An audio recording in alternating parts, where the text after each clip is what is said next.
Welcome to TalkEdge, the channel that helps you improve your English listening every day through short stories. Please note, these stories are completely fictional and created solely to support your listening practice. Whether you're working or still in school, if your goal is simply to sharpen your listening skills, join us on this journey to mastering English. And now, let's get started. Peter, I don't know if it's just me, but lately everything I try to study feels so hard. It's like my brain refuses to absorb anything. The harder I try, the more exhausted I feel. Lisa, I think everyone has experienced that feeling. Studying over and over without remembering anything, reading something 3 times and still not understanding. I used to sit in the library until 11 p.m. The book was open, but my mind was somewhere else. Yeah, I'm just like that. I read for 2 hours straight, but when I close my eyes, I can't recall the main ideas. I've been pushing myself to study 5 hours a day, but the more I study, the more stuck I feel. I get that feeling, Lisa. And the first thing I want you to know is this. It's not your fault. It's not because you're not smart.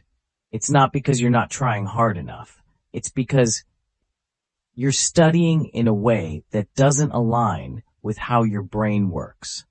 Not aligned? What do you mean? I just study like everyone else. Read books, highlight, take notes. Is that wrong? Not wrong, just incomplete. Our brains don't work like a hard drive where you input information and it stays there. They're more like muscles. If you don't use them the right way, they don't grow. And if you only study passively, your brain won't retain information for long. So, is there a better way to study? I mean, to learn faster, save time, and reduce stress? Because the way I'm going now, I won't make it to finals. There is. And believe me, it's not complicated. You don't need to be a genius. Just understanding a few basic principles can make studying feel much more manageable. That sounds promising. But before you tell me, can I ask, why do so many people want to study faster? Isn't it better to study thoroughly and slowly? Good question. Let me tell you a story. Back then, I had a friend named Nathan. He studied medicine and was very hardworking. He studied all day from morning till night. No breaks, no friends, no outings. And the result? He was smart, for sure. But for 6 whole years, he didn't really live. Every class reunion, he felt like a stranger. Nothing to share except study stories. Wow, that's kind of sad. Yeah, studying faster doesn't mean rushing through things. It means studying smart. It's about absorbing and processing information effectively, so you have time to live, explore, love, and experience more of life. People who study smart not only learn better, they live more fully. You're right. I never thought of it that way. I always felt like I had to grind endlessly. But really, what's the point if I lose the joy of learning? Exactly. And I'm here to help you, and everyone listening to this podcast, rediscover that joy through smarter study methods. Today, I'll share 2 incredibly simple techniques that, if practiced consistently, can change how you study, memorize, and apply knowledge. Awesome. But can you tell me the names of those 2 techniques first? I want to mentally prepare. Of course, the first one is called the Feynman technique, also known as learn by teaching. The second is Pomodoro, focused, deep learning in short time blocks. Both are super easy to apply.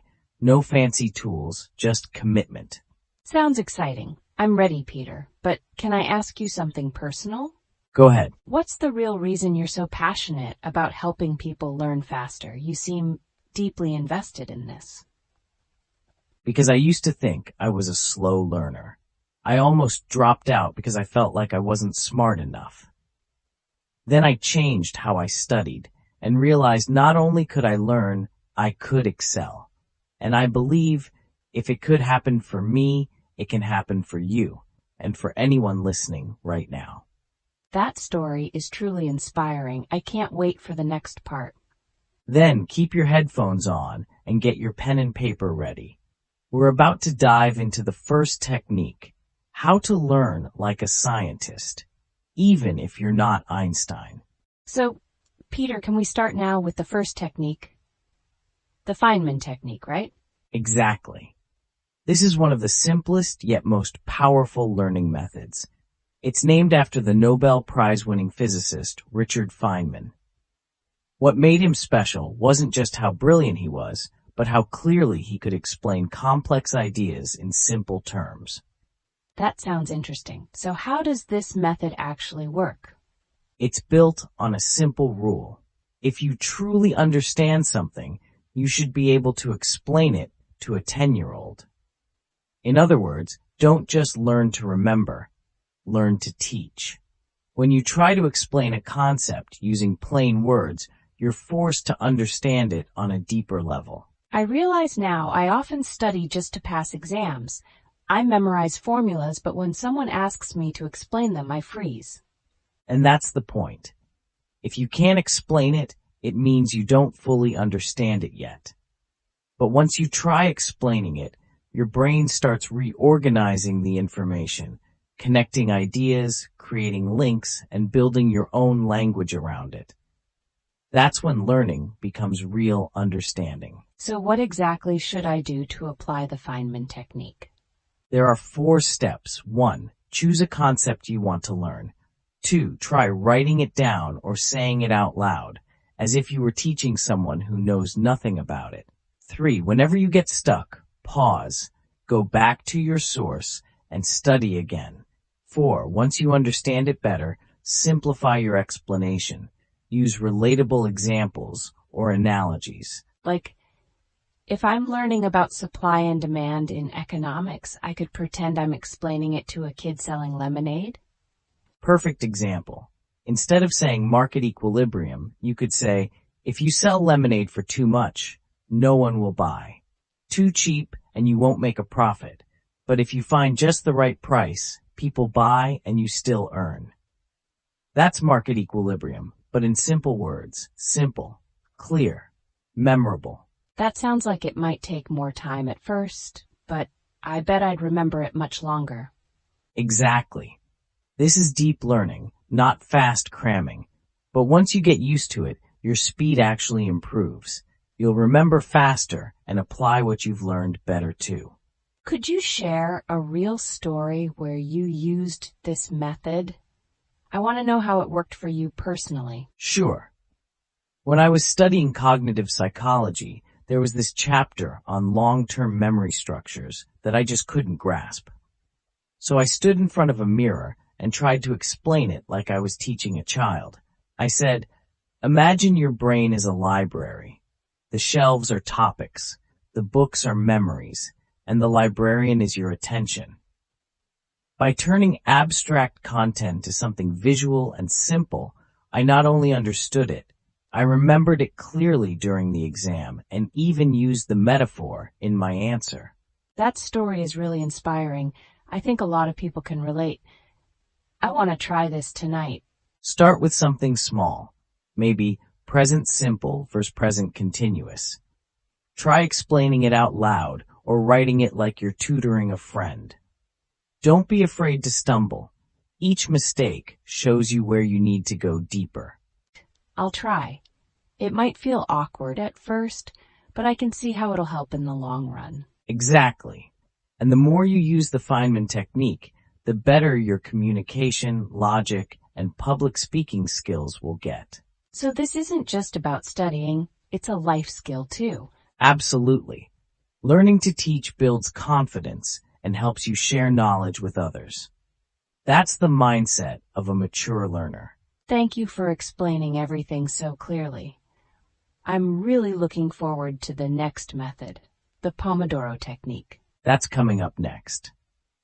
But first, let me say this.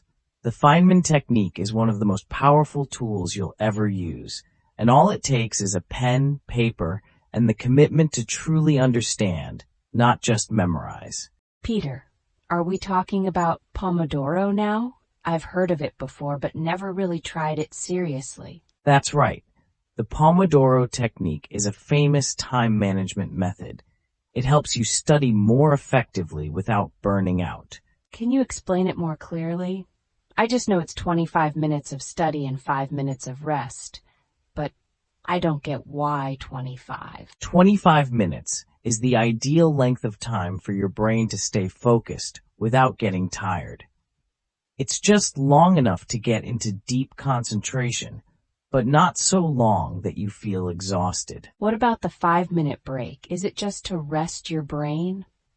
Exactly. Your brain needs recovery time, just like your muscles do. After each Pomodoro, meaning each 25-minute session, you take a 5-minute break to walk around, drink water, stretch, to get ready for the next round. Sounds simple, but what if I get distracted while studying? Like my phone rings or someone texts me. That happens a lot, but Pomodoro helps you manage distractions too.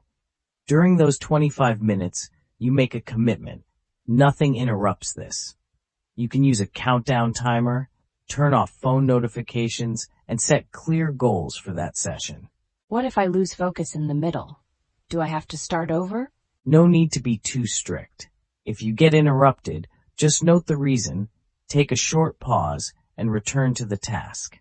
The more you practice, the better your focus becomes. The goal is to build the habit of deep work. What I like is how it breaks time into smaller chunks. I used to think I had to study 2-3 hours straight to be productive. That's a common misconception. Studying deeply for a short time is better than sitting for hours without focus. 2 focused Pomodoro sessions can be more effective than 3 hours of zoning out. So how many Pomodoro sessions should I do in a day? It depends on you. If you're just starting out, I recommend 3 to 4 sessions a day.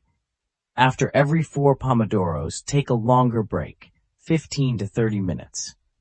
If you stay consistent, you'll be surprised how much you can get done in less time. Do you ever combine Pomodoro with the Feynman technique?